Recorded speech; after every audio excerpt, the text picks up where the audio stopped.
Like if you one of them people like you want to go to sleep and your brain keeping you the fuck up at night, you definitely should be meditating.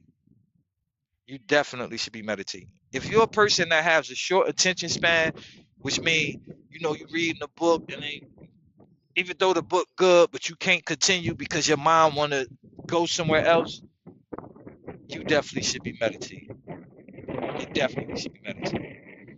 If you're a person that get triggered and there's no space in between the trigger and the reaction, so that means something trigger you and you just react automatically, and then you find yourself later like, damn, I shouldn't have reacted like that. There was no gap in between the trigger and the reaction. You definitely should be meditating. And all of these examples I'm giving, I'm explaining why, so you can see it perfectly clear. And meditation is what helped me see myself better. It created that space where I could get triggered, and instead of me reacting, I could see that I'm triggered.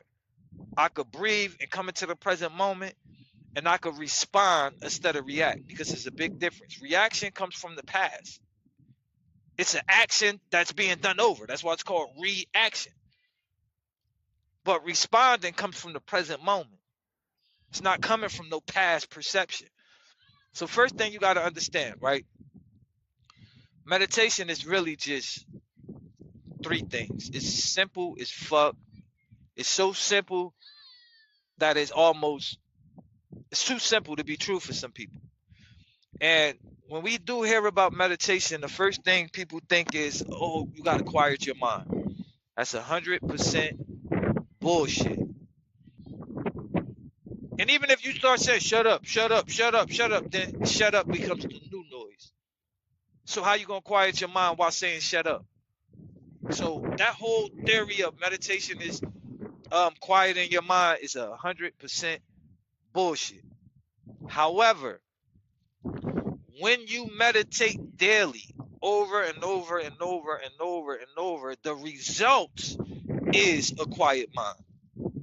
So you meditate to eventually have a quiet mind, but meditation is not the practice of quieting your mind. I would suggest, if you never meditated before, sit in a chair like this where your back could be flat, your feet could be on the ground, or if you're comfortable with sitting in what they call Indian pose, that work too, because that kind of tells your body that you're in a meditative stance. But the main thing is you do want to have your spine straight, and you don't want to be laying down, because if you lay down, your ass gonna go to sleep. So you do want to have a straight spine, because your spine is the thing that connects your brain to your body. So if that's straight, you got a good antenna, right? That's the first thing.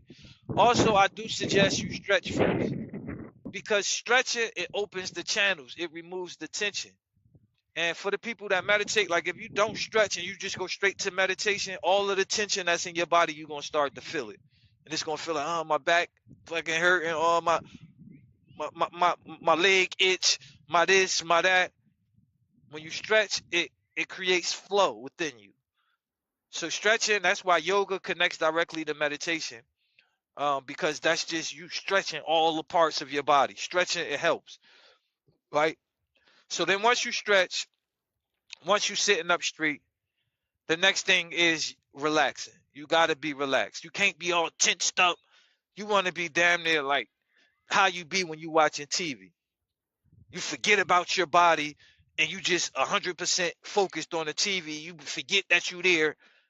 You want to do the same thing. You forget about your body and you're 100% focused on your breath, which is part one. It's just 100% focusing on your breath.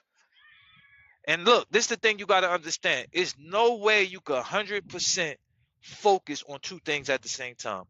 You got all these people, I multitask. I'm the multitasker. No, the fuck you're not. Multitasking, all it is your brain could jump from one place to another place so fast that it seems like you're doing both. But it's a jump. It's no way that you could be 100% focused on this thing and 100% focused on that thing. It's impossible.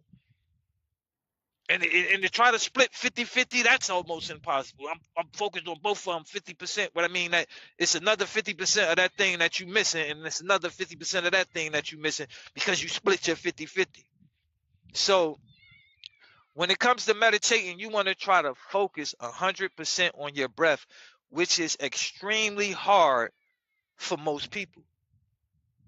Just like if you exercise for the first time, it's going to be extremely hard for most people. You never exercise. So this is mental exercise. This is emotional exercise. So let's say I'm focused on my breath. I'm watching it come through my nose. I'm watching it as it fill up my stomach. I'm watching how it feel. And then once I release it, I'm watching it release. I'm watching the pause in between coming in. Because when it come in, it got a pause for you to turn the cycle around, for you to let it out now. And then when you let it all out, you got to pause to turn it around to come back. That breath is literally like summer and winter. The pauses is like spring and fall. Spring is you coming into the summer. Fall is you coming into the winter. It's literally just in and out. And that's the 4 parts that you're watching with all of your consciousness. And you'll notice that if I'm sitting here and I'm watching my breath as it come in, and just paying attention to the feeling, automatically it takes you away from your thoughts, because there's no way that you could be 100% focused on your breath and the feeling of your breath and focused on the thought. So now this the thing. If a thought come in your mind, a thought try to pull you away, it's almost like you got to treat them like a cloud. I'm aware of it, but I'm not feeding into it. In order for a thought to stay alive in your fucking mind, you as the soul got to play with it. So a thought might come in my mind about making money, and then I'm like, damn, that is a good way to make money. And now I'm in the thought. That's going to happen when you meditate. You're going to wind up in the thought, which means the 100% focusing on your breath, you ain't 100% focused at all. You probably ain't even 20% focused. So you're now in this thought. The moment you realize this fucking thought just took my consciousness away, all you do is become aware, focus it back on your breath. That's it. You don't judge the thought. You don't try to see why would that thought come up. You don't question the thought. None of that shit. Fuck that thought. Let that shit pass like a cloud. Focus back on the breath. So now, me explaining this, it sounds like, how could that help me? And I'm gonna explain how that helps you. So first of all, you got to understand the only thoughts that's going to be pulling you away, if you chose to focus on your breath and to be in the present moment, the only thought that could pull you away is a thought that has strength in it already. It have power. It have identity of self already in it. That's how it was able to pull you away when you ain't even want to get pulled away. So when you pull it back, you literally take your energy out of it. You take your energy back, right? So now if I'm sitting here now back focused on my breath, and another thought come, takes me away. I pull my shit back. Another thought pull me away. I pull my shit back.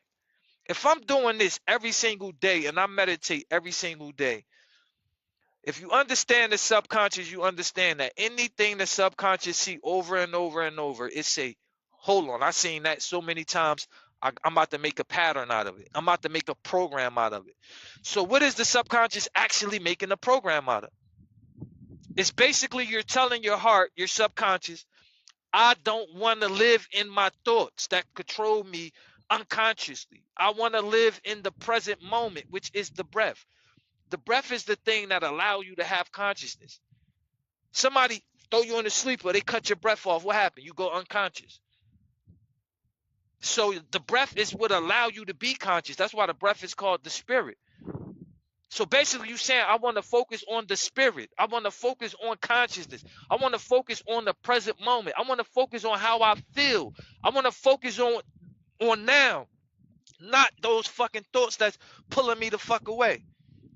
The moment your subconscious picks that program up and say, oh shit, yo, this person went into their thoughts and pulled their shit out 100 and something times.